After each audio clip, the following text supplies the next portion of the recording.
जरूर करा। आणि आता येत्या काही काळामध्ये महापालिका निवडणूक येणार। मी सगळ्यांशी बोलतोय, सगळे मुंबईतले सगळे बोलून झाले, संभाजीनगर नाशिक सगळे झाले, सगळ्यांचं मत आहे की एकटा लढा।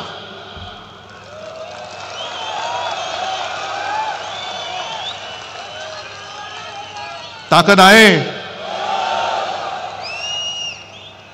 अमित शहाना जागा दाखवणार आहात? ठीक आहे, अजून निवडणूक जाहीर झालेली नाही, पण मला तुमची जिद्द बघू द्या, तुमची तयारी बघू द्या।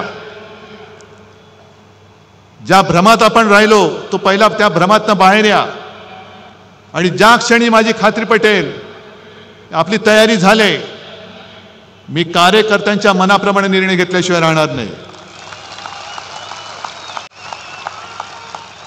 पण या वेळेला मला सूड उगवून पाहिजे, सूड सूड आणि सूड, होय सूड। जो महाराष्ट्राच्या पाठीत वार करतो, जो मराठी आईच्या कुशीवरती वार करतो, तो गद्दार आणि त्या गद्दाराचा वरद हस्त मला महाराष्ट्रामध्ये दिसता कामा नये। आणि जर तुम्ही सगळे शपथ घेऊन सांगत असाल तर जेव्हा वेळ येईल तेव्हा मी एकटा लढण्याचा निर्णय नक्की घेतल्याशिवाय राहणार नाही। आज परत एकदा सगळ्यांना धन्यवाद देतो आणि अमित शहाना सांगतो की जास्त आमच्या नादी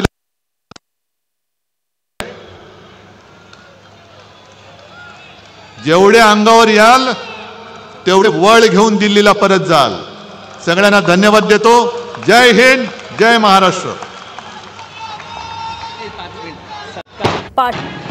धन्यवाद साहेब। सर्व शिवसैनिकांना विनंती आहे कृपया दिलाय। गद्दारांच्या हातून मी हरणार नाही, मैदान जिंकून दाखवणार, मी हरलेलो नाही, मी मैदान सोडणार नाही, असं देखील उद्धव ठाकरे यांनी म्हटलेलं आहे। गद्दारांना गाडूनच संपवणार असं देखील उद्धव ठाकरे म्हणतात। आणि गद्दार मला संपवू शकत नाही, सोबत राहिली ती निष्ठा, विकली गेली ती विष्ठा, असं देखील उद्धव ठाकरे यांनी म्हटलेलं आहे।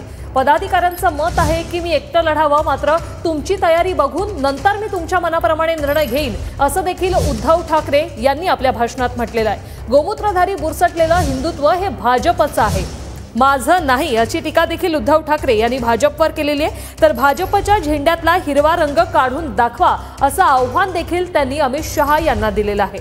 बाळासाहेबांना मतदानापासून दूर ठेवलं तेव्हाचं सरकार वाजपेयींचं होतं, असं म्हणत त्यांनी भाजप सरकारवर देखील निशाणा साधलाय। उद्धव ठाकरे यांनी जाहीरपणे स्वबळाचे संकेत दिलेत। पदाधिकाऱ्यांचं मत आहे की एकटं लढा, असं ठाकरेंनी म्हटलंय। पदाधिकाऱ्यांची ही इच्छा आहे असं ठाकरेंनी म्हटलेलं आहे, मात्र तुम्ही तुमची तयारी सुरू ठेवा, तुमची तयारी